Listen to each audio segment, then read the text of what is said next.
Kembali lagi bersama gua Rocky. Kali ini suara Juventi ini ada yang berbeda nih. Karena di sini banyak sekali nih untuk narasumbernya nih. Nggak biasanya hanya dua, sekarang ada 3 orang nih. Kalau kita boleh kenalan nih, kan banyak nih. Mungkin ada beberapa kawan-kawan yang masih belum kenal nih. Kita kenalan dulu yang pakai jersey warna biru. Siapakah di sana? Halo, gue Andar Sofyan, lu cari gue @Andar Sofyan. Oke. Mantap. Mas Andar Sofyan, berasal dari mana Mas Andar? Eh, Jakarta Coret. Jakarta Dari Coret ya. Lah. Oke, satu lagi nih yang jersey warna hijau nih. Siapa nih Mas yang pakai kacamata nih? Wah, Ya, halo, saya Paundra. Mas Akun Paundra. Akun Twitter @PaundraJuve. Wih, mantap. Ini yang sering nongol di Twitter nih kayaknya. Oke, satu lagi yang sudah tidak asing lagi, yang sudah kapan ya? Maksudnya sudah lama lah sering mengisi acara di sini. Ya, siapa lagi kalau bukan siapa yang berpajak merah? Oke teman-teman, suara Juventi di Jackie dari Wih, Jakarta Timur di Jackie, BKT. gila. Emang Bang Jackie selalu tersedia nih untuk di suara Juventi ini nih. Yoi, gimana Rok? Oke, lanjut aja nih untuk materi kita kali ini nih. Ada yang sangat mengejutkan nih, di mana tadi pagi ada berita yang istilahnya bagi para fans ini ada yang sedih, ada yang seneng kah? Di mana Agnelly dan kawan-kawan atau di BOD rame-rame resign nih, end of era nih. Aduh, gimana nih? Menurut kalian nih perasaannya nih? Menurut Bang Jeki gimana nih? Oke, ini pagi-pagi biasanya nih Rok, kegiatan gue selama Piala Dunia ini kalau megang handphone habis bangun lah, habis ngapa-ngapain, gue ngecek biasanya highlight Piala Dunia.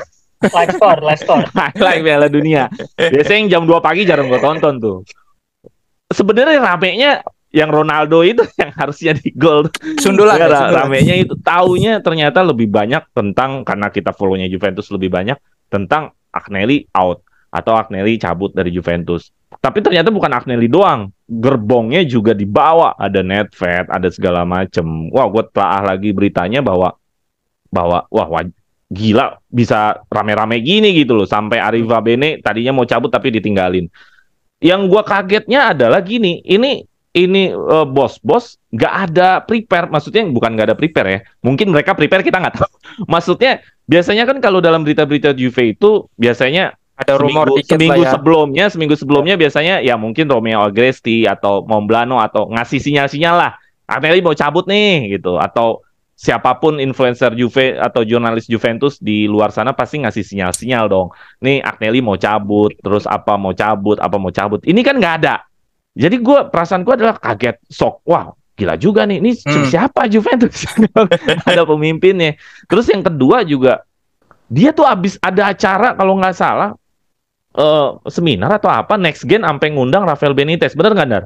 Yes. Ya, mungkin H-2 sebelum kejadian ini, H-1 kayaknya gue ngerasa masa orang lagi kerja begini. Istilahnya dia masih ngejalanin job fungsinya ya. Fungsinya sebagai presiden, fungsinya sebagai direktur. Loh kok tiba-tiba mereka resign gitu. Jadi menurut gue ini kaget. Ini menurut gue pasti ada sesuatu. Menurut gue ada hal yang penting yang pasti diambil sampai di keputusan besar seperti ini. Karena Juventus itu kan bukan klub kayak Verona atau Cagliari yang lo cabut, orang nggak ada yang tahu. Ini kan pasti jadi pemerintahan dunia ya. Jadi perasaan gue terhadap berita pagi ini adalah ya kaget banget mengenai kaget ya. Ya karena kemarin banyak yang doain nggak cabut, nggak ada apa-apa dia cabut. Jadi kaget sih sebenarnya gitu. Kaget, oke. Kalau Bang Andar nih gimana nih perasaannya nih? Sedih kah, kaget kah, atau biasa aja kah? Gimana Bang Andar? Lebih ke excited sih. Excited? Yes. Wow. Apa ya, momen-momen yang udah gue tunggu sih sebenarnya. Gue beberapa kali juga nulis soal, gue lebih prefer Agnelly out nih dibanding orang-orang pada ribut Allegri in, Allegri out. Gue kayak, ya udah Agnelly out aja sekalian gitu. Jadi ketika dapat pesan itu, gue nonton tuh Portugal, terus dapat notifikasi Twitter kan, Juventus FC. Terus gue kayak baca berita kayak, oke, ya menarik ya, excited sih. Jadi kayak senang aja akhirnya ada perubahan di pucuk pimpinan sana yang menurut gue udah terlalu lama stagnan. Oh gitu. Jadi emang harus sudah ada perubahan ya dari ya enggak udah lama ya hampir 10 tahun lebih lah ya kan ya. 12 tahun. Ya 12 tahun. Oke, kalau Bang Paundra nih bagaimana nih? Apakah punya pendapat lain kah? Perasaannya apakah emang sama juga yang seperti narasumber lainnya? Gimana Bang Paundra? Mirip-mirip sama Bang Delon nih, Ceko. Jeki. Apa namanya? Baru bangun tidur tuh buka apa? Twitter Sosmed. ya. Buka sosmed. WA dulu sih pertama, WA dulu tuh. WA di grup grup ya, Juve grup. kan, di grup Juve rame ya. Tangting. Langsung rame. Wah, apa nih? Luar biasa gitu kan. Bener tadi biasanya ngambil handphone tuh buat buka live score gue biasanya kan, live score nih Portugal semalam menang apa kalah gitu, dan biasanya gue cek berikutnya kan World Cup Fantasy ya. Ngecek poin kan, ngecek poin nih gimana nih, nggak taunya malah buka loh, malah Agnelli dan kawan-kawan nih sampai cabut semua gitu. Gue sih perasaan gue sebenarnya lebih ke kaget aja, dan Kaget, ya.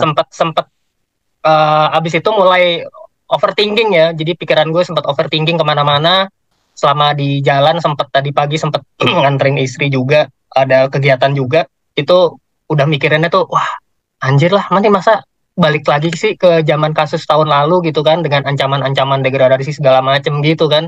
Cuman setelah baca-baca lagi udah gitu, isunya juga udah mulai liar kan. Tapi setelah udah mulai bias ya. Ya gitu, udah gitu ada penjelasan dari Mas Andar, nah baru agak mulai tenang tuh. Mudah-mudahan aja ini cuman menyangkut masalah financial fraud aja ya. Oke, kalau gitu. Oke, untuk selanjutnya di sini gue sudah menyiapkan materi kenapa mereka resign. Kalau kami sih sudah menyiapkan, melihat dari mereka resign, kami memiliki dua dasar, yaitu di mana Juventus itu adanya potensi atau kemungkinannya pelanggaran dari pelaporan keuangan atau fraud, dan satu lagi adalah masalah kerugian nih yang cukup besar, yaitu seperti menyangkut masalah gaji nih. Melihat dari kedua masalah ini nih, apakah kalian ini punya pandangan lain nih? Apakah entah masalah eksternal kah, internal kah? Mungkin ada pandangan lain kah dari yang apa sudah gua berikan? Menurut Bang Andar nih, bagaimana nih pendapatnya nih? Oke, jadi masalah yang kejadian sekarang itu ada dua. Ujungnya sebenarnya soal jadi Juventus as a public listed company, perusahaan terbuka, itu setiap tahun wajib laporan keuangannya diaudit. Oh ya. Kebetulan Juventus itu diaudit sama Deloitte tahun ini. Nah, hasil auditnya kalau kita suka denger lah, wajar tanpa pengecualian, WTP sering kan kedengeran gitu. Nah, kali ini tuh Juventus nggak WTP, ada pengecualian. Jadi ada temuan dari hasil audit bahwa ada yang nggak benar nih di proses pencatatan ya. Ini nggak benar ini nggak selalu berarti salah gitu. Maksudnya nggak sesuai dengan aturan main akuntansi aja. Maka kemudian masuklah konsop ini kayak OJK di Indonesia. Jadi gitu. Bentuknya adalah lembaga yang mengawasi lembaga keuangan lah gitu. Oh, kalau di sini otoritas jasa keuangan OJK, lah ya. Betul. Gitu. Jadi sebenarnya bukan hukum. Nah, kemudian si OJK si konsop ini atau kita bilang OJK ini kemudian menghubungi jaksa lokal untuk membantu mereka mencari kira-kira isunya ini apa gitu. Jadi persoalannya dua, soal ke konsop, soal financial statement yang masih dibenerin, dan Juventus sudah membenerin itu. Beberapa hari yang lalu tuh udah rilis. Jadi loss kita tuh 3 tahun terakhir tuh berubah, angkanya berubah, ngikutin apa yang konsop mau. Satu lagi soal si jaksa. Nah, si jaksa ini mereka lagi ngumpulin data dengan segala tuduhan-tuduhannya dan temuan-temuannya. Nah, ini Juventus yang lagi kickback kan, kayak ngebuktiin bener apa enggak. Jadi di sini gue bilang dua problem ini tuh hubungannya sama finansial, bukan, dan FIGC itu nggak ada di sini. Jadi itu nggak ada sama sorting isu degradasi, itu nggak ada karena nggak ada FIGC. Iya, karena kan menjadi bias nih kan, udah isunya masuk kan, tangting, jadi kan kita juga bingung kayak gitu. Jadi dua isu sih, dan dua-duanya tuh financial related sih. Dan hukumannya kalaupun ada apa-apa personal. Jadi misalnya shit happens gitu, Andrea masuk penjara gitu, bukan Juventus. Oh gitu. Tapi ada kemungkinan juga masuk prison ya, penjara kayak gitu ya. Iya, semua kejahatan kan ujungnya di end begitu, tapi Iya. kan ya kan makanya gue bilang sampai hari ini tuh nggak ada bukti Hmm. gitu. Iya iya iya iya. So far ya. Oke oke Kira-kira oke. case-nya gitulah. Yang Kalau gue terima. oke, sorry, Bang Paundra gimana nih? Menurut pandangan Bang Paundra sendiri nih, apakah punya pandangan lainkah dari yang apa yang sudah gua utarakan? Jadi di situ ada dua masalah. Apakah sama dengan pendapatnya dengan Bang Andar nih? Gimana Bang Paundra? Ya karena gue melihat tweetnya Mas Andar dan mendapatkan penjelasan juga dari Mas Andar, maka udah pasti sama ya penjelasannya. Tapi mungkin yang gue ingin lihat adalah lebih ke masalah hukuman ya tadi ya. Hukumannya ini memang kalau dari kita lihat case-case yang sebelum-sebelumnya mengenai masalah pemalsuan laporan keuangan seperti Manchester City dan bahkan Barcelona juga di zamannya Bartomeu itu malah lebih parah. Bartomeu dilaporkan sama Laporta sama presiden berikutnya gitu. Itu nggak ada indikasi apapun gitu pengurangan poin atau apa itu nggak ada gitu. Bahkan sampai sekarang kita nggak tahu tuh kejelasan kasusnya gimana, apakah masih berlanjut. Bartomeu juga sempat ditahan kan katanya kalau nggak salah. Jadi harusnya sih ini tidak berdampak pada sporting ya, dunia apa namanya, benar tadi Mas Andar bilang nggak berdampak pada FIGC gitu. Kecuali yang gue takutkan itu khawatirkan adalah tiba-tiba ada kasus baru atau ada temuan baru yang mengindikasikan ya misalnya masalah transfer, itu yang gue khawatirkan sebenarnya, transfer ilegal atau mungkin yang harusnya kita nggak bisa membeli pemain ini tetapi sama Juve dipaksain, ada sesuatu yang diakal-akalin akhirnya jadi kejadian. Nah itu yang akhirnya tiba-tiba FIGC bisa masuk. Dan contohnya misalnya Vlahovic gitu ya, yang harusnya kita nggak bisa ngerekrut Vlahovic tapi kok jadinya bisa. Nah itu kan akhirnya berdampak di performa Juventus kan dengan skuad tim itu yang sebenarnya gue khawatirkan. Mudah-mudahan sih enggak sih, mudah-mudahan ya. Iya, karena kan proses penyelidikan masih berlangsung nih ya, ya Iya. kan? Kayak gitu. Kalau dari Bang Jack ini gimana nih melihat dari masalah yang terjadi Agnelli dan kawan-kawan ini mundur nih? Apakah punya pandangan lain kah? Apakah emang sama dengan pendapat Mas Andar dan Bang Paundra? Gimana nih menurut Bang Jack ini? Ya, tadi udah disampaikan, udah cukup jelas sih sama Andar sama Paundra. Gue melihat dari sisi lain lagi adalah mengenai di media itu kan yang paling sering kan diomongin adalah capital gain, tentang gimana Juventus itu seolah-olah keuangannya itu sesuai dengan FFF, financial fair play.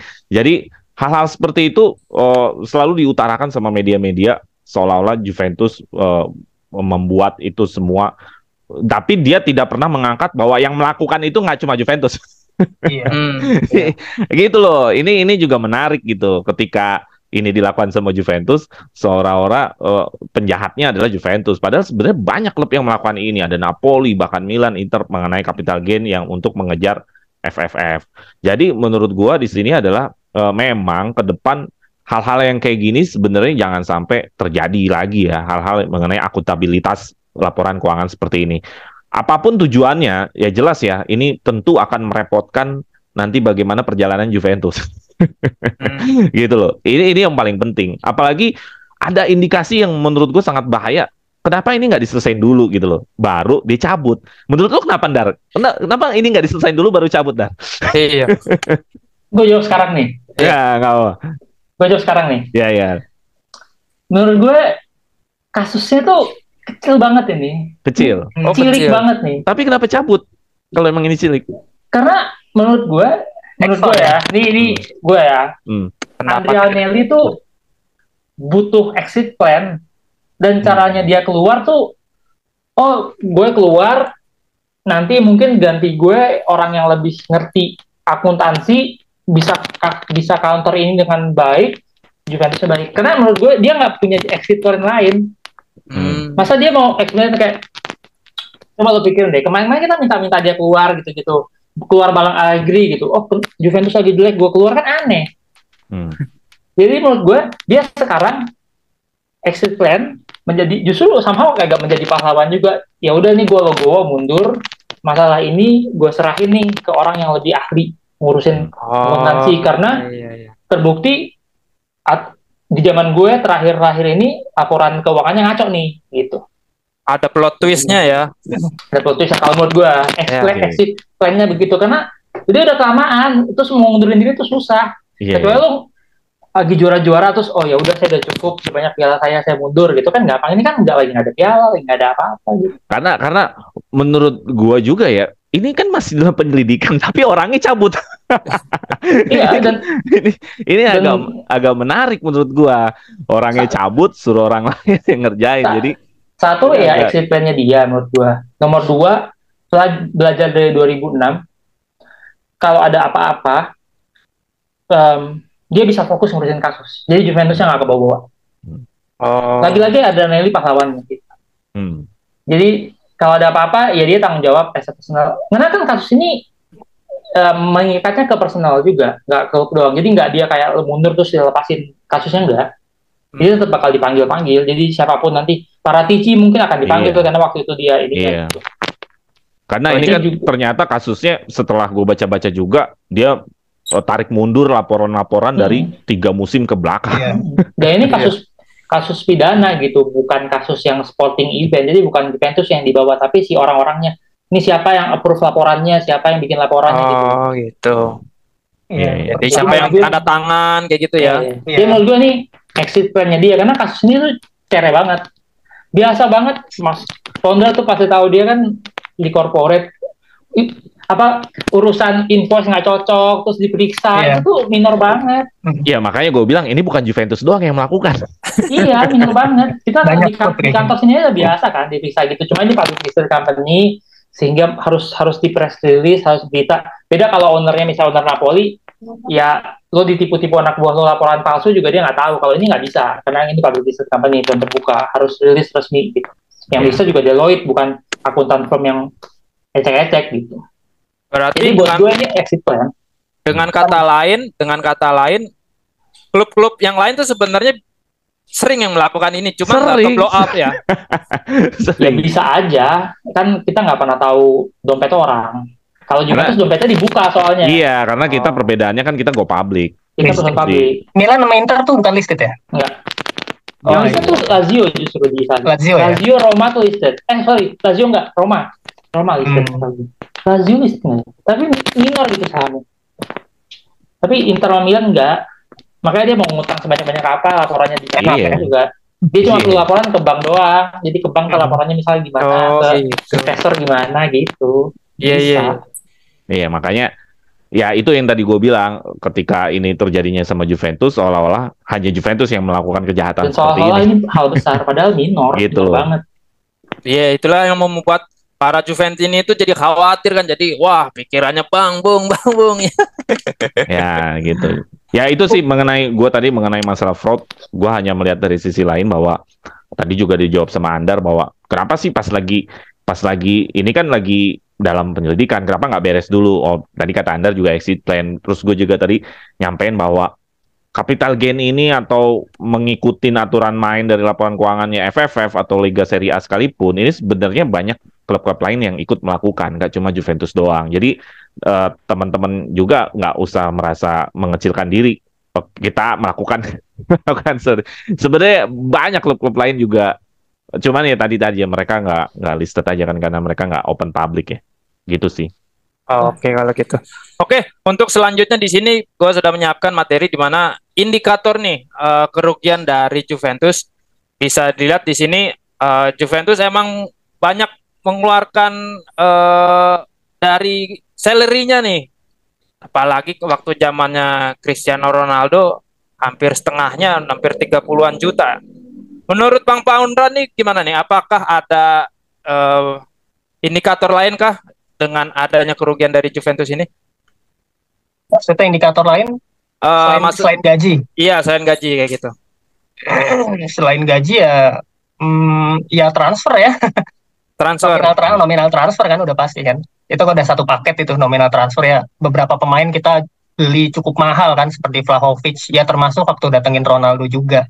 Cuman kan itu yang sudah sedang diupayakan ya dalam 2-3 musim terakhir, di mana kita mau ngebuang pemain-pemain yang gajinya terlalu besar, termasuk kan masalah Rabiot ini kan juga, ada yang Rabiot ini kan juga lagi tarik ulur kan karena mintanya gajinya kan gede tuh, 10 juta ya. 10 juta euro. Termasuk Dybala juga kan musim lalu mintanya 10 juta gitu. Jadi ya harus memang udah dibataskan kan, udah dibatasin. Mungkin ini juga ada kaitannya sama di kasus tau dari beberapa musim sebelumnya gitu, karena kita jor-joran sekali masalah gaji. Aaron Ramsey yang kita nggak apa namanya ya, dapatnya gratis sih tapi gajinya gede banget gitu kan. Sampai termasuk juga Alexandro dan siapa ya, Szczesny juga ke Szczesny ya gitu. Jadi menurut gue sih ya selain gaji ya masalah nominal apa namanya transfer. Dan menurut gue sih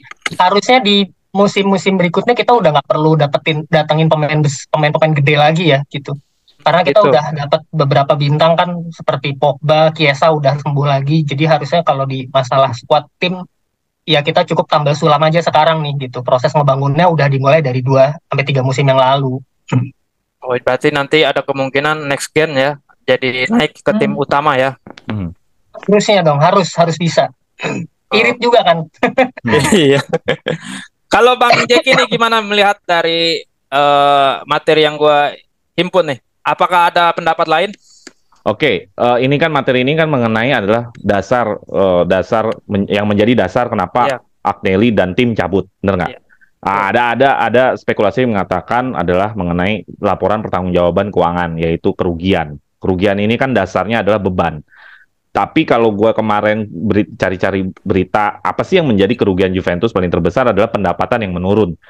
Jadi operasionalnya Juventus yang senilai 350 juta euro itu kan menjadi ada rugi. Itu karena pendapatannya nggak ngejar. Jadi selisihnya sampai 254. Nah, yang jadi masalah adalah hak siarnya Juventus itu mengalami banyak penurunan.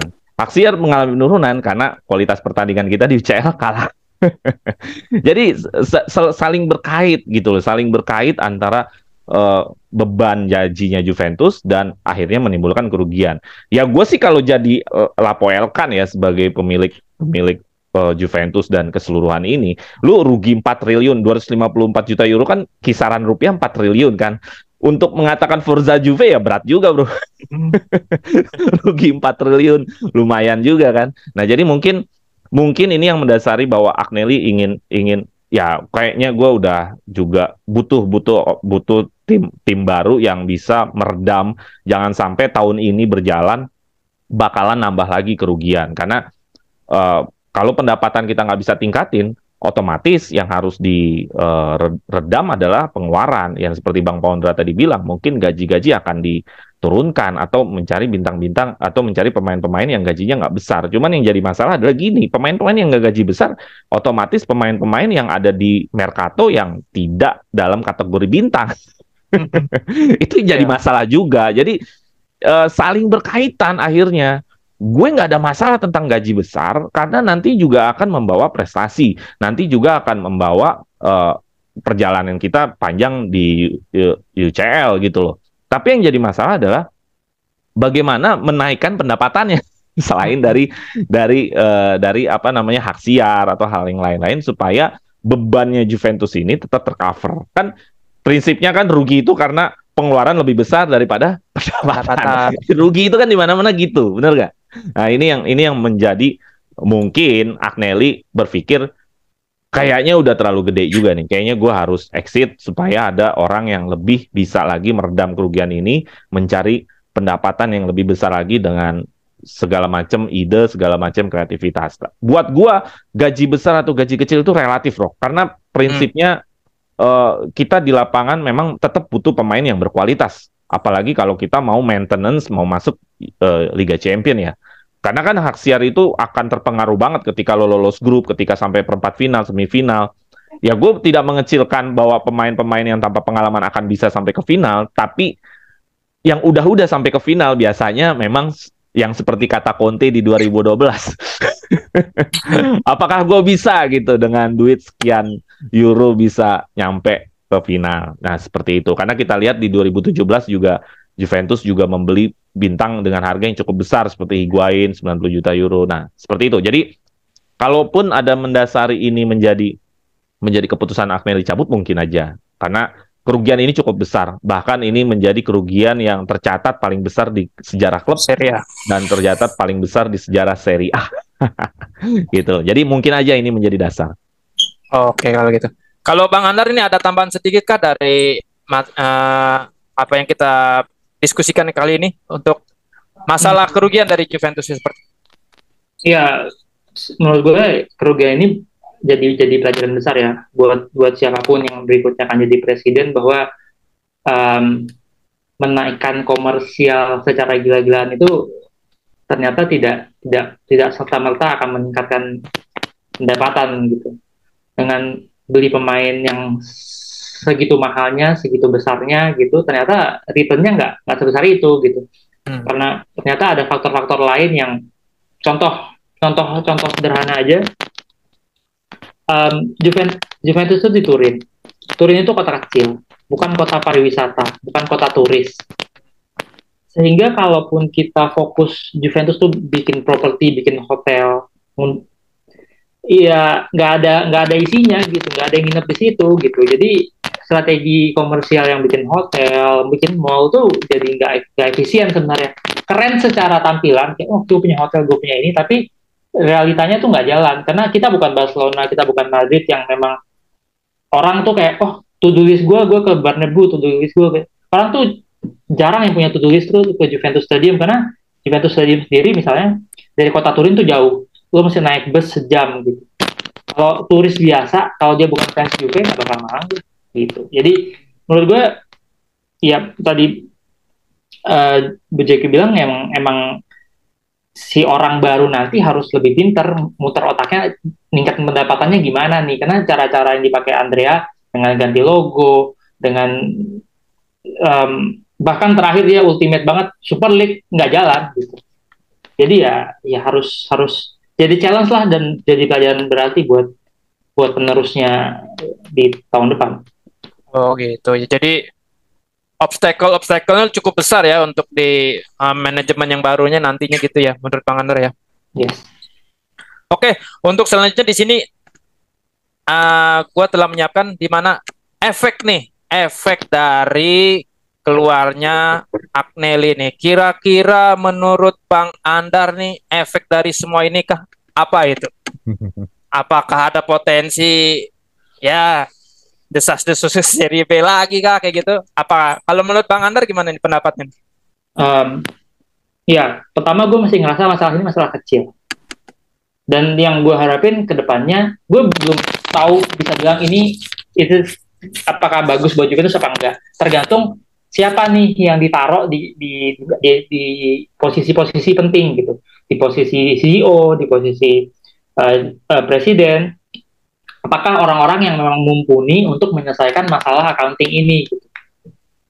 Dan dalam waktu yang tepat, singkat, cepat gitu. Nggak bertele-tele dengan drama-drama tuh nggak perlu gitu. Jadi harus orang yang benar-benar ngerti apa masalahnya Juventus, langsung bisa selesaiin gitu. Nggak perlu dia kerja lama, bisa aja misalnya si pengganti ini kerjanya mungkin cuma satu periode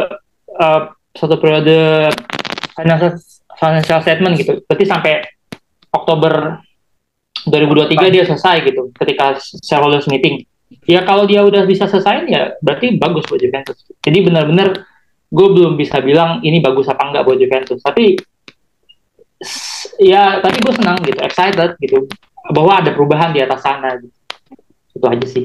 Oke gitu. Kalau menurut Bang Paundra nih apa dampaknya nih dari keluarnya Agnelli, terusnya Nedved dan para BOD yang lain nih? Apakah ada pandangan lain kah?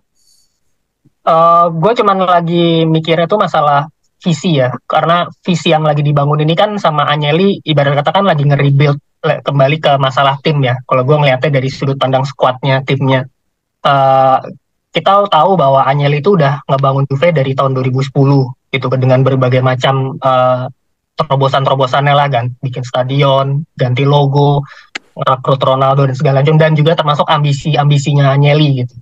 Satu sisi gue ada senangnya juga, artinya selama kemarin kan sempat concern masalah Super League ini ya, terus terang gue agak agak kurang antara yes or no gitu. Jadi kalau bisa sih nggak usah lah ribet ribut banget gitu kan. Apalagi kita sempat diancam sanksi dari UEFA juga gitu. Terlalu berisiko kalau kita bermain di situ. Ya dengan Agnelli keluar kan berarti harusnya ambisi Super League tuh berarti ya udah nggak ada lagi gitu ya harusnya. Tapi di sisi lain, bagaimana dengan visi-visi yang udah dicanangkan oleh Agnelli sebelumnya gitu? Yang gue khawatirkan takutnya akan terjadi perubahan gitu kan mengenai rebuild tim ini tadinya itu yang sudah digagas sama Agnelli itu komitmennya seperti apa itu mudah-mudahan masih bisa terus dilanjutkan gitu.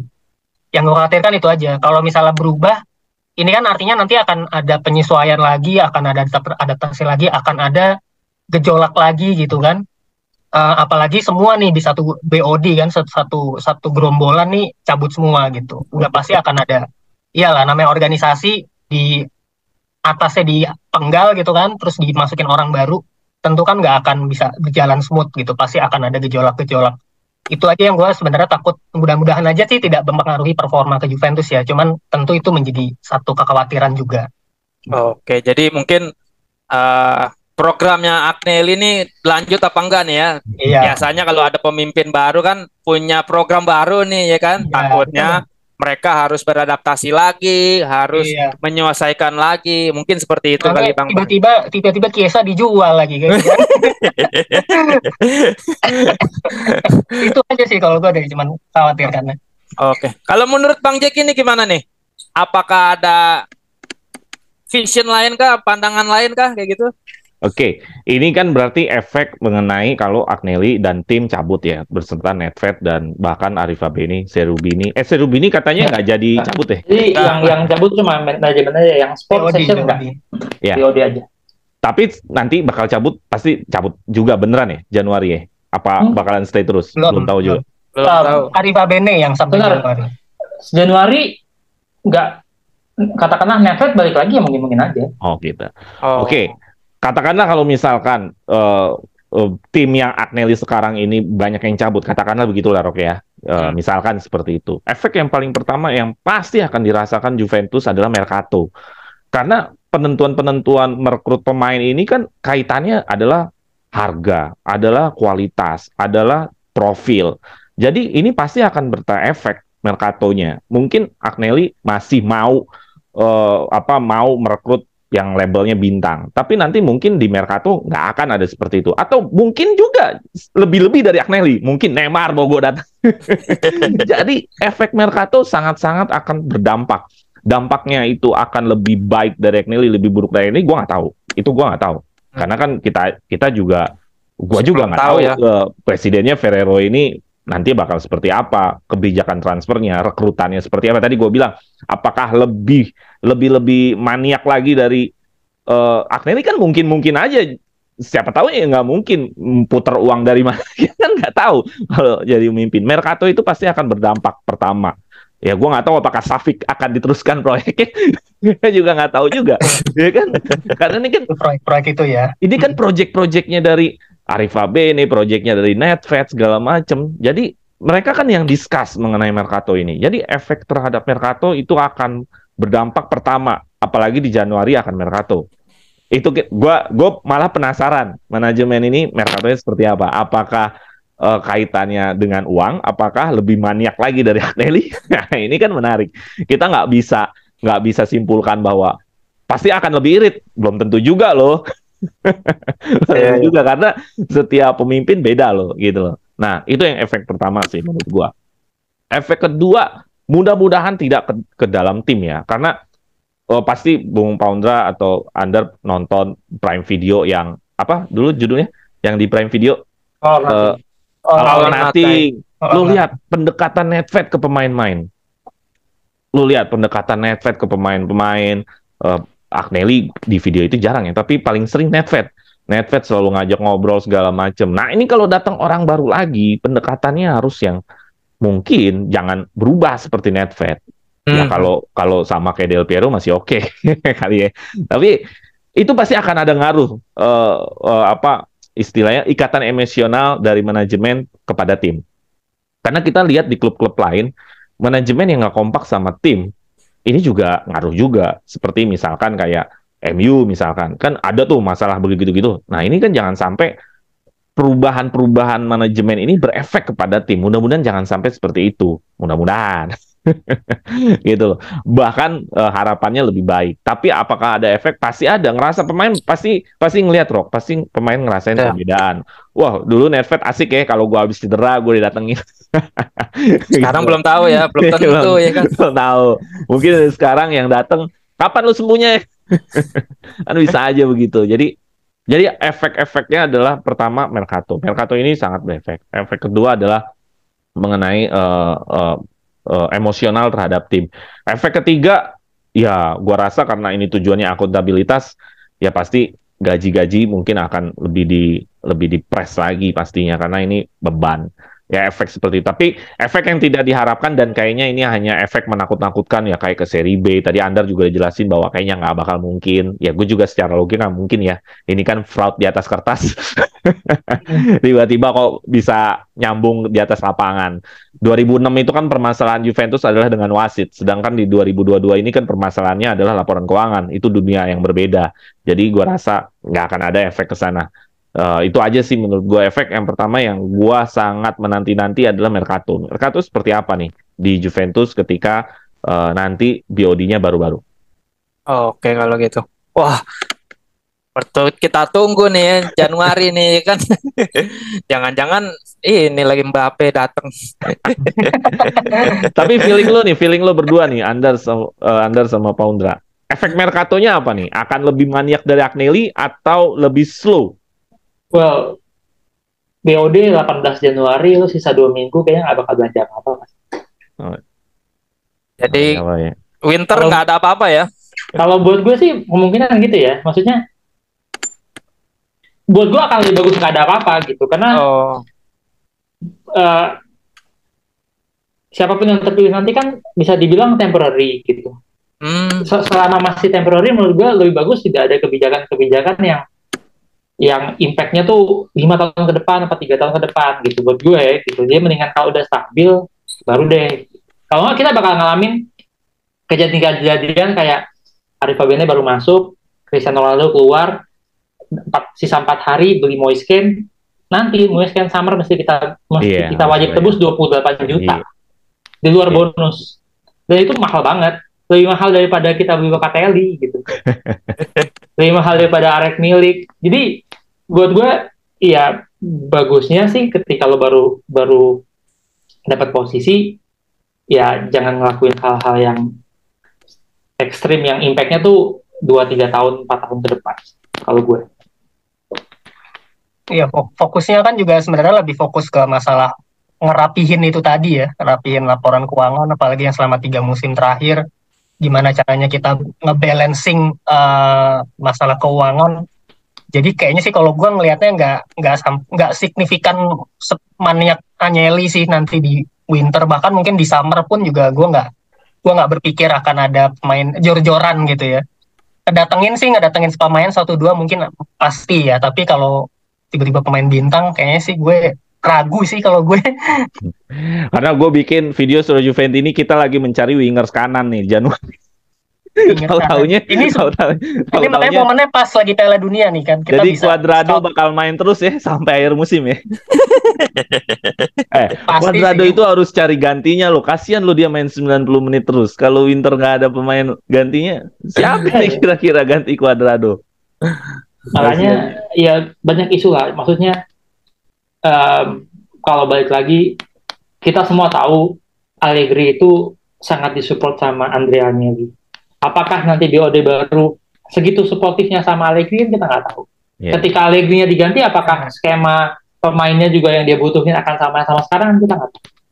Jadi memang menurut gue first thing first itu emang ya siapa dulu nih yang jadi BOD-nya nih gitu. Baru bisa ke bawah kelihatan. Oke kalau gitu. Ya mudah-mudahan di Januari dapat berita baik nih ya kan. Ya jadi Cuadrado main terus dong sampai akhir musim. Tars drop nanti di backup Tars drop. Cuadrado main terus. Oke, selanjutnya di sini gue telah menyiapkan di mana kemungkinan nih dari struktur organisasi dari pasca Agnelli resign. Ada beberapa hipotesa dari beberapa media di Italia di sana, baik itu Momblano kah, Agresti kah, terus Di Marzio. Beberapa nama sudah mencuat nih. Pertama di situ kita bisa lihat Evalina Kristilin, terus Alessandro Nasi, Lapo Elkan, Michel Platini nih, dan terakhir nih Gianluca Ferrero nih. Menurut kalian nih, ya mungkin kabar terakhirnya Exor telah menginformasikan bahwa Ferrero yang nantinya akan menggantikan Agnelli. Menurut Bang Jack ini gimana nih? Apakah benar nih Ferrero yang akan menggantikan Agnelli? Gimana? Ya, Ferrero udah jelas, udah ada suratnya dari Exor, bahkan dia ditunjuk untuk jadi chairman-nya Juventus ya, jadi presidennya Juventus. Tinggal nanti masalahnya di Januari apakah terus lagi lanjut ataukah hanya sampai Januari. Kalau memang dari Januari nanti terus lanjut, Ferrero ini dengan background-nya dia seorang akuntan, berarti memang tujuan Juventus jelas ya, mau meredam kerugian ini. Jadi gua rasa nanti akan berefek kepada masalah semuanya itu, Mercato apa segala macam. Tapi kalau ternyata diganti lagi di Januari bukan Ferrero, misalkan siapapun dia, ya itu akan membentuk lagi bagaimana perjalanan Juventus ke depan. Yang paling penting sih sekarang adalah siapapun presidennya, Juventus ini harus punya goals-nya mau ngapain di musim ini, mau ngapain di 2 tahun lagi, mau ngapain 5 tahun lagi, mau ngapain, sehingga Juventus ini berjalan tetap stay on top gitu loh. Yang jadi masalah kan, yang paling susah kan adalah stay on top gitu, stay terus di level tertinggi gitu loh. Nah ini kan butuh visi dari seorang presiden. Apakah menyiapkan pemain, apakah menyiapkan hal-hal yang berkaitan dengan untuk bisa sampai ke top, ya gue nggak tahu gitu. Tapi itu kan harapan dari fans seorang gue ya, bahwa siapapun presidennya dia harus punya visi bagaimana Juventus ini bukan mau ke top tapi stay. Karena Juventus ini udah top sebenarnya, tapi untuk stay, yang penting itu stay top gitu loh. Ya levelnya stay top terus lah kayak Madrid. Ya lu lihat Madrid berdekade-dekade dia stay on top gitu loh. Nah ini yang kita pengen kejar, atau Munchen stay on top terus gitu loh. Jadi gue berharap seperti itu. Siapapun presidennya punya visi yang jelas untuk kita bukan kembali ke top tapi stay on top. Oke, kalau gitu. Bang Paundra nih gimana? Apa punya pilihan lain nih selain materi yang gue siapkan dari sini? Apakah emang sudah ke Ferrero lagi nih? Emang ya, Exor sudah pasti sudah, ya, sudah pasti nunjuk. Cuman kalau gue mungkin pilihan BOD yang lain ya. Kalau gue sih berharap sebenarnya tetap ada salah satu dari legend kita yang bisa duduk di BOD gitu, sama seperti fungsinya Nedved gitu. Benar tadi Bang Jeki sampaikan bahwa Nedved itu perannya mungkin secara manajerial, secara bisnis dan segala macam, ya dia kan background-nya memang dia background pesepak bola, pemain gitu. Jadi memang fungsinya dia adalah untuk mencari, melihat bagaimana formula tim, kemudian melakukan pendekatan khusus terhadap pemain-pemaemain itu gitu. Jadi yang gue harap sebenarnya ada legend-legend Juve lain yang bisa masuk duduk di BOD, entah itu mungkin Del Piero, rumornya bahkan ada Chiellini atau Buffon gitu kan. Itu sih salah satu. Kalau masalah CEO sih, gua rasa yang mana siapa aja boleh. Ya benar tadi juga udah disampaikan. Yang penting punya visi yang jelas ya, visinya, programnya nih tetap stay on top, dan yang pasti jangan Koboli Gili atau Alessio Seco lah. Wah itu 2006 dong. Nah, itu zaman-zamannya ini ya. Gitu. Jadi itu sih gue berharapnya tetap ada dari mantan legend kita yang bisa masuk ke jajaran BOD ya. Oke kalau gitu. Kalau Bang Andar sendiri nih bagaimana nih? Ya menurut gue list ini tuh menarik tuh. Karena nama-nama ini tuh semua somehow punya background yang berbeda. Tergantung Juventusnya mau kemana nih. Misalnya kita bahas dari si Evalina Kristilin. Evalina Kristilin ini dia lahir besar di Turin, fans Juventus, putri daerah ya. Pernah kerja di Fiat, suaminya mantan CEO Fiat, orang dekatnya keluarga Agnelli. Kalau foto-foto lamanya bahkan dia ada di pinggir lapangan sama Fogato, Gianni Agnelli gitu-gitu. Zaman Marcelo Lippi itu dia ada di pinggir lapangan Juventus. Udah tahu banget berarti dia ya. Udah tahu banget. Dan dia seumur hidupnya karirnya tuh di sports organization. Dia ngurusin Winter Olympic di Turin. Sekarang dia membernya di FIFA. Jadi kalau Juventus aimnya mau memperbaiki hubungan sama FIFA dan UEFA, dia cocok buat itu. Oh gitu. Buat ngelobi, buat di pucuk tertinggi ini kan sebenarnya kan gue ngerasa pucuk tertinggi ini kan harusnya lebih banyak bagian lobby-lobby gitu. Yang kerja tuh biarin yang CEO ke bawah gitu. Kalau jadi kalau mau lobby ke FIFA, kita mau deket lagi ke UEFA, sosok ini cocok. Dan kita kan juga belum pernah punya presiden perempuan, jadi why not? Oke lah, dia aja lah. Gue juga gitu buat Juventus. Kemudian muncul lagi kayak si Gianluca Ferrero juga kan lahir besar di Turin, fans Juventus juga.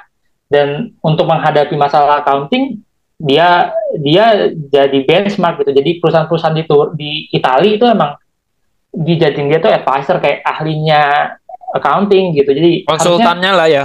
Iya, jadi harusnya masalah kecil akuntansi ini dipegang sama dia 2 bulan mungkin beres gitu. Bisa aja.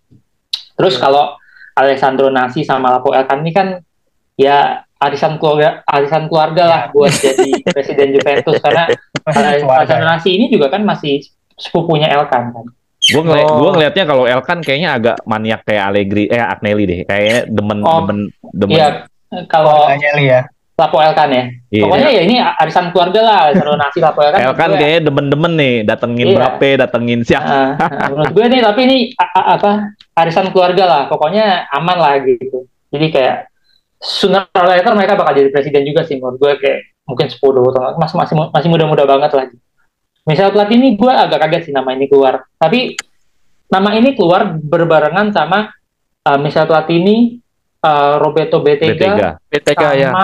Satu lagi siapa ya tadi keluar. Hitungannya sebenarnya bisa jadi isunya jadi, atau Del Piero juga jadi honorary presiden kayak Bonaparti dulu. Jadi presidennya ada, tapi dia jadi honorary presiden. Yang ya tugasnya itu, yang tadi Jeki bilang, datengin pemain yang baru sembuh dari cedera, datengin pemain yang cedera, diomongin, gitu-gitu. Jadi tugasnya tuh ya itu aja. Pendekatan gitu. Emosional. Pendekatan. Jadi corong suaranya pemain ke manajemen sama corong suaranya manajemen ke pemain. Nah itu kita nggak ada. Bisa jadi terakhir pas Bonaparti itu bagus banget gitu dia jadi honorary presiden. Tapi gue kalau Platini ya, gue sangat setuju nih. Kenapa? Ya. Ini figurnya udah kebentuk tukang suap di FIFA. Iya, meskipun bebas ya, meskipun bebas, figurnya udah kebentuk. Iya, image-nya udah negatif. Para fans bola udah taunya Platini ini udah satu jenis sama Sepp Blatter. jadi ini kan akhirnya membentuk image positif Juventus, keluar dari hal-hal yang aneh-aneh jadi lebih sulit nanti. Ini kan sebenarnya nama-nama yang liar aja muncul. Kayaknya kalau menurut gue soalnya kalaupun nggak bakal sih. Platini, Bettega tuh udah nggak terlalu relevan sama anak muda yang Chiesa gitu-gitu. Mungkin mereka kalau Trezeguet bahkan Camoranesi jadi honorary presiden mungkin lebih deket gitu. Mereka sempat nonton gitu dibanding Bettega. Ya namanya juga media kan. Tapi ya ini menurut gue padu padan yang cocok gitu, yang jadi ada yang punya channel ke FIFA, UEFA, punya kemampuan akuntansi, ya tergantung ini mau dibawa kemana nih gitu. Mana dulu nih yang diberesin? Hubungan baik kita sama UEFA yang lagi berantakan yang mau diberesin, apa kerugian? Soal akuntansi dan kerugian yang mau dibenerin dulu, atau mau arisan keluarga nih gitu kan? Kalau gue sih ngelihatnya kayaknya lebih mending kita ngurusin yang teknisnya dulu ya, kayak misalnya mengenai perapian masalah keuangannya itu dulu ya. Kayak itu lebih relevan untuk kondisi saat ini gitu. Baru yang lebih urgent ya. Lebih urgent gitu. Baru nextnya kita bisa ngomongin masalah lobby FIFA, UEFA segala macam, memperbaiki itu. Ya apalagi apa yang udah dilakukan Agnelli tentang Super League-nya ini kan bikin marah sekali gitu kan. Nah baru nanti mungkin ya bener nextnya baru kita bisa mengembalikan tampuk kepemimpinan buat dari keluarga Agnelli lagi gitu ya. Setelah udah stabil, setelah udah enak. Mungkin itu sih kalau gue ngeliatnya sih. Oke. Bang Andar, ada nggak kemungkinan John Elkann akan memimpin Juventus? Apa Elkann? Nggak, kalau misalkan John nggak mungkin ya? Susah, dia udah pegang Exor. Maksudnya dia udah paling tinggi di Exor, kayak lo ngapain lagi ngurusin anak perusahaan kalau lo udah di atas banget. Ya bagi-bagi sepupu-sepupu yang lain lah. Masih banyak sepupunya. Sebenarnya kalau mau presiden cewek tuh ada Ginevra Elkann. Tapi gue ngelihat kalau Lapo tuh lebih emosional, Dar. Lu ngikutin Twitternya Lapo nggak? Dia tuh kalau apa-apa selalu nge-tweet. Iya makanya Dia kayaknya kalau jadi presiden tuh, kurang image kayaknya. Ya, tapi kalau Juventusnya lagi kurang lesu darah tuh cocok juga dengan Ya presiden memang begitu. dengan Lapoelkan cocok. Makanya Gue ngerasa Lapoelkan ini lebih apa ya, lebih sporadis ya. Juventus harus mewah gitu. Gue ngeliatnya gitu. Iya, makanya balik lagi tergantung nih Juventusnya mau gimana nih gitu. Ya harapannya si Ferrero bisa dengan cepat memberesin masalah akuntansi, habis itu ya kita bisa gaspol kan. Ya, betul. Jadi kayak gitu ya. Mungkin Ferrero kali ya pilihan untuk sementara ini ya. Ya paling nggak sampai Januari ya dia. Nanti setelah Januari kalau udah beres kan dia ya balik lagi lah. Ekspor kan masih sebenarnya orang ekspor juga sih. Semuanya kerja di ekspor nih kecuali Evelina ini. Iya. Nasi kerja di ekspor. Rafael kan ya megang saham. Oke kalau gitu. Oke, untuk selanjutnya nih, gue menyiapkan Allegri nih. Bertahan apa enggak nih? Karena orang dalamnya udah keluar nih, ya kan? Ini lucu loh, meme-memenya Allegri loh. Kita semua keluar, dia doang. Godnya nggak keluar, tetap bertahan nih. Padahal dia anteknya Agnelli ibaratnya. Menurut Bang Jack ini gimana nih? Oke. Ya ini emang nggak ngaruh ya, karena ini kan kasusnya beda ya. Yang dihadapin sama Agnelli kan adalah kasus internal, kasus manajemen, kasus laporan keuangan. Sedangkan Allegri ngurusin hal yang ada di lapangan. Ini dua hal yang berbeda. Jadi memang harusnya nggak ngaruh ya, harusnya ngaruh. Tapi apakah nanti presiden baru mengevaluasi dari pertamanya Allegri atau enggak? Atau hanya melihat apa yang sudah dicapai sekarang? Kalau mengevaluasi sampai bentuk permainan, sampai siapa yang direkrut segala macam, ya ini bisa menjadi masalah buat Allegri. Tapi kalau yang dilihat adalah kita sudah di titik mana, sekarang kita udah di titik yang udah cukup oke di peringkat 3, gue rasa Allegri ini akan aman sampai akhir musim. Gue rasa itu. Tapi nanti setelah dari akhir musim ke berikutnya adalah seperti apa, itu kan hasil dari meeting timnya si presiden yang baru nih, maunya Juventus itu seperti Allegri sekarang atau mau bagaimana? Pasti kan Allegri juga memberikan pertanggungjawabkan bahwa gue dengan pemain gue udah sampai ke titik ini juga nih gitu loh. Karena Allegri itu kan di musim-musim sebelum di conference beberapa bulan yang lalu-lalu itu kan selalu pada saat kalah, gue ini belum siap timnya, gue ini belum siap. Sering kan dengar nanti lihat di Januari Februari. Ternyata yang kita lihat adalah pergantian pimpinan yang udah pasti. Nah, jadi sering konferensi persnya begitu. Nanti lihat kalau Pogba udah sehat. Nanti lihat Chiesa udah siap. Jadi seolah-olah Allegri ini memberikan kesan bahwa gue kalau timnya siap, gue ini oke gitu loh. Pertanggungjawaban dia terhadap Juventus. Jadi nanti gue nggak tahu bagaimana cara mengevaluasinya Allegri dari manajemen yang baru. Apakah mengevaluasi dari awal sampai sekarang? Karena kalau dievaluasi dari awal sih emang parah, karena kan kita nggak dapat trofi ya. Tapi kalau hanya melihat kita sudah sampai di titik mana, Allegri aman sih menurut gua, gitu. Oke kalau gitu. Bang Paundra, bagaimana nih, singkat saja nih, aman apa enggak nih? Ya ini sinyal bahaya ya sebenarnya buat Allegri ya. Ada Puncaknya udah keluar semua nih. Andai kejadiannya 1 bulan yang lalu ya, bulan Oktober atau September. Pasti udah out ini. Allegri udah out juga. Abis lawan Monza kalah misalnya. Iya, Agnelli keluar ya Allegri keluar juga. Cuman kan alhamdulillahnya ternyata masih, gue nggak tahu ya ini Allegri punya pakai dukun apa ya, dia bisa selamat terus ya. Ini dia. Tapi belakangan ini kan setelah kita melihat hasil-hasil yang positif kan, selama 6 pertandingan bisa kita memenangkan semua pertandingan dan bahkan clean sheet. Bahkan secara tidak terduga-duga kita berada di peringkat ketiga sekarang. Iya, gitu. Oke, menurut gue juga. Iya, itu makanya hal yang positif gitu. Perlu kita apresiasi juga gitu buat Allegri kan. Bahkan kata dia, ayo lihat nanti bulan Januari, tapi ternyata di bulan November dia sudah memperlihatkan hasilnya bahwa Juve sudah bisa masuk ke 3 besar gitu. Jadi harusnya sih sampai akhir musim ini selama performa ini terus berlanjut ya, performa positif ini terus berlanjut. Gua rasa sih dia masih tetap aman ya, minimal sampai akhir musim gitu.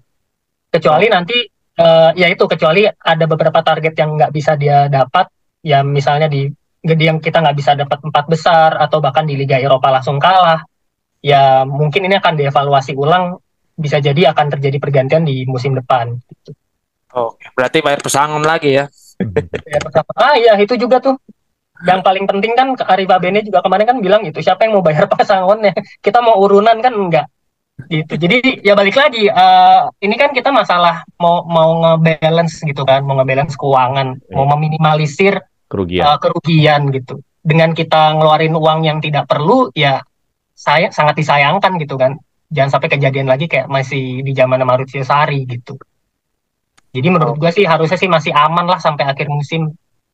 Ya siap. Kalau Bang Ander gimana, sedikit aja nih, aman apa enggak? Well, sangat dijaga loh. Jadi BOD ini semua mundur ketika kompetisi itu libur, sehingga apapun yang kejadian, gonjang-ganjing ini sama sekali tidak mengganggu timnya Allegri. Dan tentu itu suatu bentuk menurut gue betapa dia disupport gitu. Jadi sama sekali nggak ada alasan kayak buat ngeganti Allegri. Ya konyol juga lo ganti atas bawah gitu, di kantor lo ganti orang, di lapangan lo ganti orang. Karena ini dua terpisah juga ya. Iya, sebenarnya. Cari masalah juga, kayak masalah udah banyak, buat apa cari masalah baru? Mesti bayar pesangon, mesti cari pelatih barunya. Sedangkan yang ngeganti aja nasibnya belum tahu, 2 Januari masih dia nggak nih. Jadi presiden kan dia caretaker, kalau caretaker kan nggak terlalu banyak bisa ini. Dan siapapun yang dipilih Januari punya waktu berapa hari buat ganti, konyol lah. Nah, kayaknya aman sih menurut gue. Dan terbukti penggantian resign ini kan, resign ini bukan satu hal yang mengagetkan. Dalam artian bukan besok resign nggak gitu. Ini tuh pasti udah kejadian 2-3 ya, bulan. Kalau di internal mereka mungkin pasti udah mengkonsolidasi dari kapan tahu ya. Iya, dan sempat juga kan lihat. Kalau kita di umum mungkin taunya sekarang. Iya, sempat juga kan lihat suratnya Andrea Agnelli ke karyawan kan. Suratnya itu kan sangat membuktikan bahwa kata-kata itu ditulis dengan sangat baik gitu, bukan suatu hal yang terburu-buru. Jadi timingnya apanya semua tuh pasti dipikirin banget, benar-benar diumumin sekarang tuh nggak ganggu tim sama sekali. Jadi ya sebenarnya dipemper banget nih Allegri, jaga banget menurut gue. Jadi ya aman. Jadi aman ya. 2025, ayo mantap. Ayo lucu aja sih yang ngecengin Allegri, maksudnya nggak hanya dari fans Juventus, akun-akun yang bahas Serie A juga gila dia doang yang berkawan. Jadi gitu. Jadi seru juga melihat Allegri. Ya walaupun secara logika tadi gue bilang ini dua hal yang berbeda ya. Urusannya Agnelli, urusannya tim ya tim. Maka sosial media kita senang-senang aja kan. Iya. Seru-seruan aja, meme seru. Nggak ada urusan sebenarnya sama Allegri. Iya. Allegri kan urusannya di lapangan, bukan di urusan keuangan gitu. Oke. Tapi kalau Cherubini ini aman ya? Maksudnya dia nggak diganti ya? Gimana, Dar? Well, ya balik lagi, yang bermasalah ini kan di kantor. Cherubini ini kan bukan orang kantor, orang Stefano Braghin yang ngurusin Juventus Women sama Federico Cherubini kan orang lapangan dua-duanya. Satu ngurusin Women, satu ngurusin men. Ya udah, mereka tuh bahkan nggak tahu gaji pemain berapa, nggak tahu kayak gitu-gitu. Mereka taunya siapa yang lagi cedera, siapa yang bisa main, siapa yang kontraknya mau habis, siapa yang mesti dibeli, siapa yang mesti di loan out, taunya situ doang. Jadi ya kayak Bro Jeki bilang, ini dua sisi yang berbeda. Jadi kita yang dibongkar total ini di kantor nih, manajemen gitu. Di lapangan nih bongkarnya udah lama, udah dari para Paratici keluar itu kan udah masalah bongkarnya.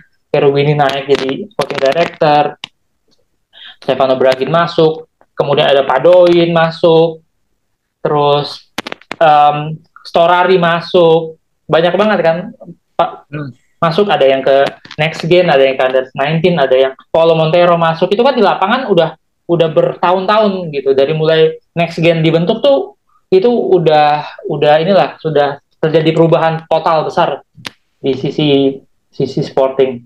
Tapi sisi manajemen ya ini perdana, ini mundur semuanya. Sekaligus gitu kan. Ya, karena kan yang mundur itu sebenarnya bukan Agnelli-nya doang, ada beberapa yang nama-nama yang kita jarang kenal ya, Dar ya.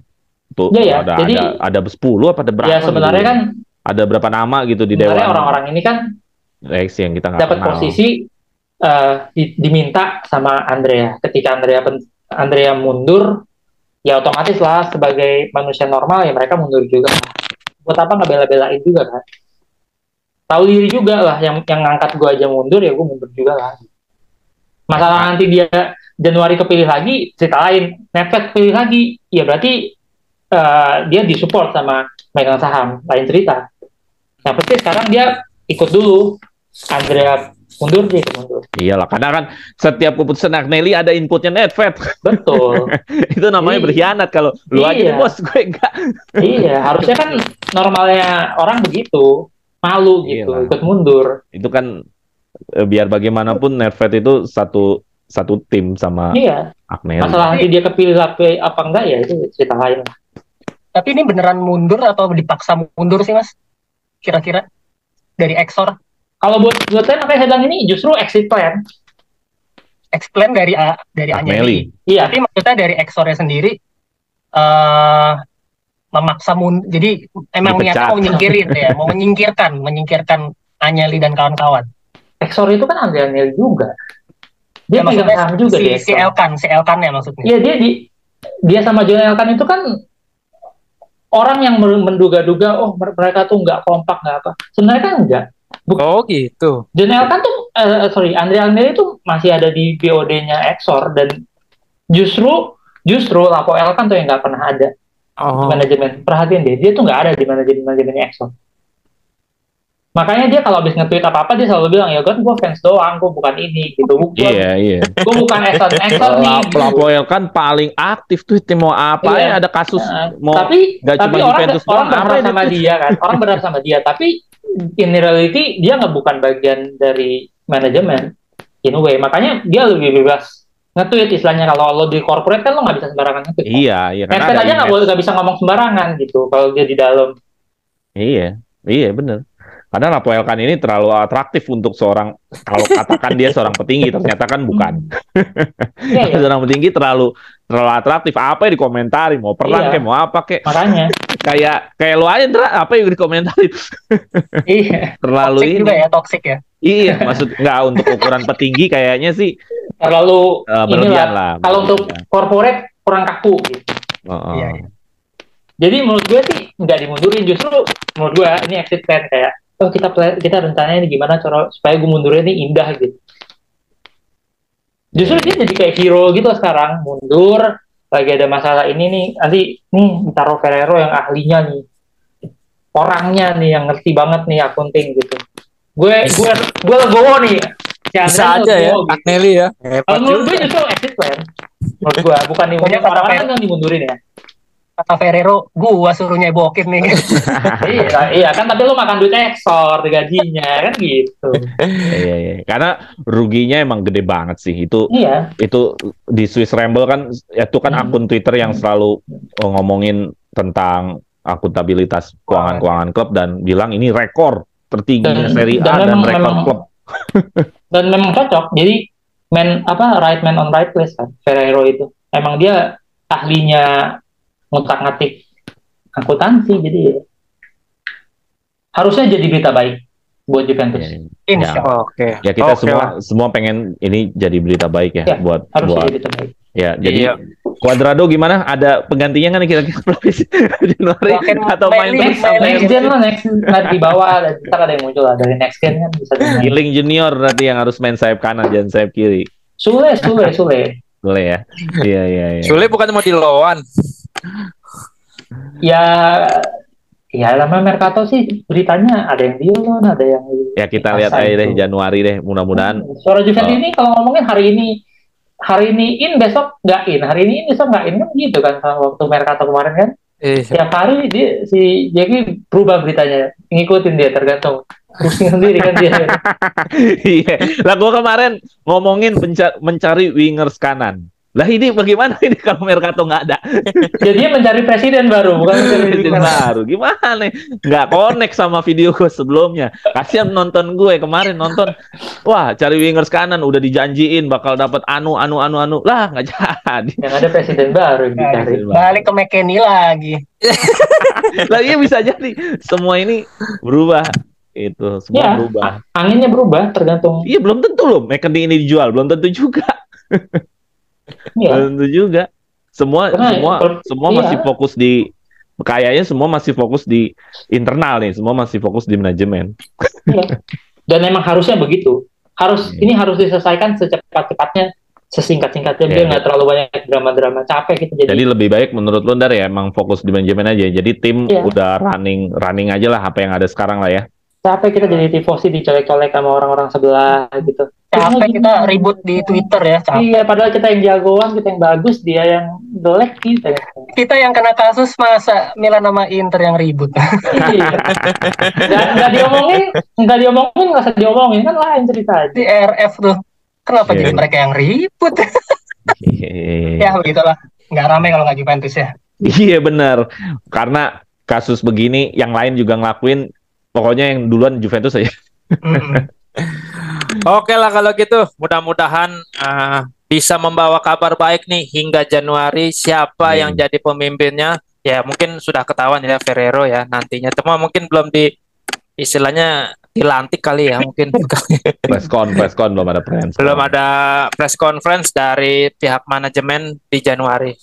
Oke, untuk saat ini terima kasih bagi para narasumber yang sudah mau hadir nih di materi kita kali ini. Mudah-mudahan bisa memberikan informasi yang terbaik nih bagi para suara Juventus ini. Jadi jangan galau lagi nih, yang seri B lah, yang entah kemana lah gitu kan. Jadi kalau menurut para narasumber nih, masalah keuangan. Jadi ya minor lah ya, mudah-mudahan bisa cepat terselesaikan. Oke, jangan lupa untuk selalu dukung channel kami, selalu di support untuk di like, di komen, juga di subscribe juga nih. Oke, cukup sekian dari gua. Forza, Fino alla fine, Forza Juve. Oke, thank you.